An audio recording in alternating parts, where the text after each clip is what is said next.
Hola, soy Mónica Rodríguez. Si les pregunto si han visto Mujeres al Límite, es muy probable que me digan que sí, pero es aún más probable que muy pocos de ustedes estén conscientes de cómo esta pretende parecer una fábula, pues te tratamos a ti como alguien que para entender el mensaje necesita información explícita y lenguaje simple para entenderlo todo. Para conseguir esto, utilizamos la estructura de un género narrativo concreto y de fácil comprensión como lo es la fábula, que a su vez me implementa como narrador para hipnotizarte y grabar en tu cerebro la idea de la familia tradicional colombiana, utilizando también la estructura de inicio, nudo y desenlace con un peso moral listo para ser transformado en moraleja. El episodio Perdiendo a mi hermana se analizará desde la estructura narrativa de la fábula y las características del melodrama, enfocado principalmente en las reacciones femeninas provocadas por las contadas apariciones del padre como poseedor de la autoridad y por ende único merecedor de dictar las reglas del hogar. Así pues, al hablar de la idea tradicional de familia dentro de la sociedad colombiana, se ve comúnmente la diferencia de autoridad entre géneros. Para analizar la estructura y el propósito principal de la fábula, se tratará el texto La Fábula según Augusto Monterroso de Margarita Sandoval, fusionado directamente con la concepción de melodrama planteada en el texto Educar la mirada por Inés Dussel y Daniela Gutiérrez, y finalmente unificando dicho análisis junto con el objetivo principal, detallar la percepción entre ambos géneros basados en el complejo de castración con ayuda del texto Placer visual y cine narrativo de Laura Mulvey en Arte después de la modernidad de Brian Wallis. Para empezar, la relación de la fábula con las características del melodrama se plasman desde los primeros 5 minutos del capítulo, en los que se hace la presentación de los personajes principales, pero teniendo en cuenta que los personajes de la fábula no existen, sino en función de una intención que les es ajena, se logra aclarar la intención del realizador en su representación de las problemáticas familiares en Colombia. Y además utilizando el melodrama como justificación a las expresiones exageradas de los personajes, pues el melodrama se produce en el espacio donde las desdichas del personaje se apoyan en la solidaridad de los lectores, aclarando así la finalidad de dicha narración. Además, en su totalidad, surgen diferentes elipsis de tiempo que dan a entender varios meses de drama y decisiones radicales que se representan en tan solo 43 minutos de narración, siendo acorde con la fábula, ya que en los géneros breves no hay lugar para la dispersión, pero sí para la transformación. Es decir, los personajes principales se centran en un espacio-tiempo determinado por el drama, aclarando que más allá del drama principal no hay nada más importante. Asimismo, Pamela sufre una transformación explícita a lo largo de todo el capítulo. Pasa de ser una niña malcriada y malagradecida a pedir perdón por sus actos y valorar a su familia. Por medio del discurso satírico, se logra una crítica hacia las peleas familiares causadas básicamente por la reacción de mujeres ante presencia de hombres. Además, a este melodrama se añade la ruptura de fórmulas verbales adecuadas en el proceso amoroso y la convivencia familiar, creando un conflicto mucho más intenso por la oposición hacia una de las características principales del melodrama. Por otro lado, surge el papel narrador de Mónica Rodríguez, encargada de narrar todos los sucesos que se verán a continuación y también los tips para entender la crítica. Su rol pareciera estar para ayudar al espectador a entender las posturas, lo que es bueno y malo, la problemática y, claro, el final feliz, resaltando el control de ella sobre el televidente y la disposición de éste para ser manipulado. Después de la presentación de personajes y teniendo en cuenta que la fábula varía dependiendo del contexto social, basándose en que los temas están encaminados a exponer los comportamientos negativos de los seres humanos, Mónica Rodríguez se ve obligada a aclarar dicha intención apareciendo al inicio y al final del capítulo, dando una moraleja explícita. Esta conversación entre personaje y espectador resalta que lo central en la historia del melodrama es la combinación del género con un público, con la intención de rectificar la comprensión de la crítica representada y hacer que se familiaricen con el drama actuado. ¡Morir! ¡Morir!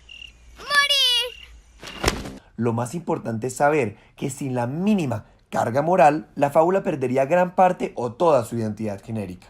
O sea, sin moraleja no hay fábula. Dicho esto, se analizarán puntualmente las apariciones del padre, ya que es quien crea las reacciones melodramáticas en las mujeres, y además sugiere implícitamente un control sobre ellas, ya que es evidente que con su ausencia, ellas se descontrolan. Lo dicho anteriormente crea una relación entre las características del melodrama y el objetivo final de la fábula, lograr una manipulación indirecta en el espectador. Durante el primer acto, donde se da la introducción de personajes y el planteamiento de la situación, se hace claro que la protagonista de la historia es Pamela y el antagonista es Felipe, Pero si lo que se está buscando es encasillar el capítulo para darle un tema y así que el espectador sepa si le va a gustar o no, entonces se podría decir que es un episodio muy bueno para enseñar sobre los valores familiares y la moral. Porque qué mejor que enseñarle a la familia sobre el cómo actuar que con mujeres al límite. Y claro, hacer que todos entiendan cómo debe ser esa jerarquía familiar. El padre como protagonista dicta el qué hacer dentro y fuera de casa, hace que su presencia sea omnipotente y todopoderosa.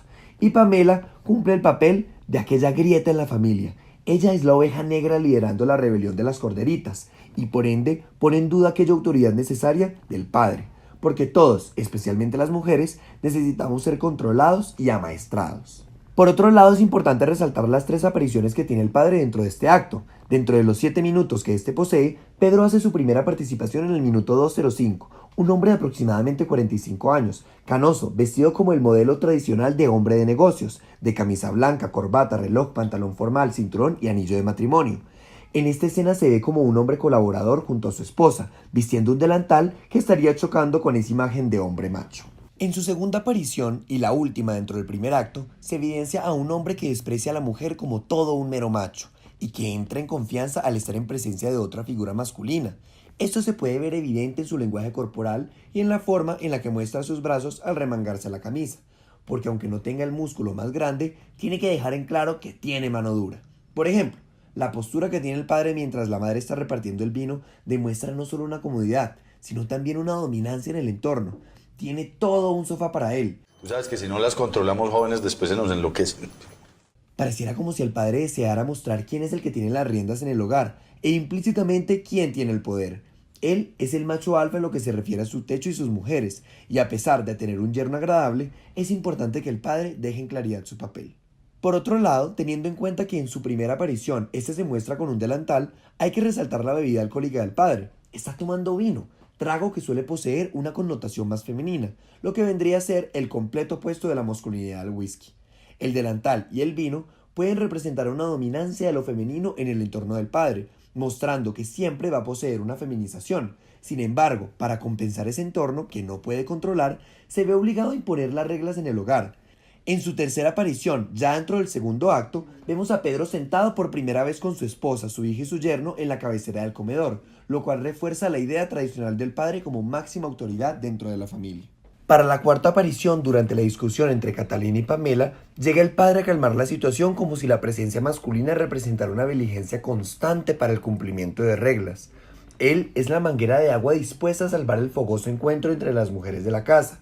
Durante la aparición se da la claridad de que en los momentos de ausencia masculina se ve una mujer histérica, débil y rebelde. Incluso, con una aparición de no más de 20 segundos logra calmar una disputa con solo hacer la pregunta ¿qué está pasando aquí?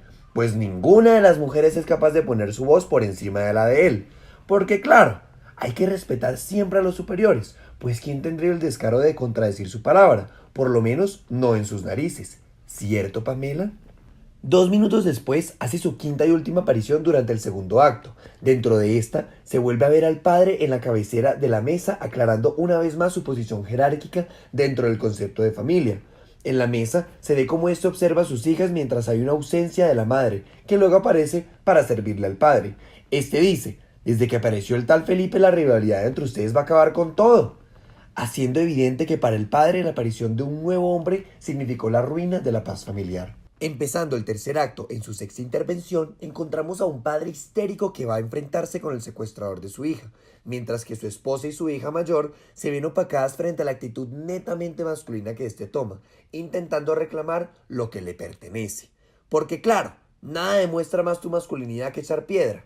Cada una acogida de uno de los brazos del padre, la madre a la derecha y la hija a la izquierda, indefensas ante la imponente figura del patriarcado. Además, este toma una actitud desafiante apenas aparecen otros personajes masculinos en la escena. Presentando su última aparición en el minuto 43, se ve a un padre que luego de todo el conflicto aparece nuevamente solo para cumplir su rol natural. Hace presencia en lo que es la satisfacción de saber que nuevamente volverá a tener su rol fálico, sabio y controlador, pues desde un inicio él sabía que toda la moral que él dictaba en su familia era la correcta para evitar cualquier clase de altercado castrante. ¿Cómo están? Soy Mónica Rodríguez. Y por si no entendieron, a lo largo de este análisis se puede evidenciar la relación que existe entre el tratamiento de la historia como melodrama el acercamiento a la fábula y las contadas apariciones de la figura masculina representadas en el padre, cruzándose todas en un mismo punto, la representación de una carga moral.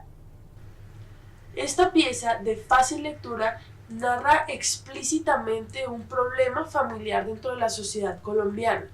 Pero fíjense bien cuál es la problemática real que trata el capítulo: la rebeldía de Pamela o la ausencia de autoridad dentro del hogar. Cuéntenos, ¿qué rivalidades han tenido en sus hogares por culpa de un delirio de castración? Recuerden, soy Mónica Rodríguez. Escríbanos en las redes sociales. Hasta pronto.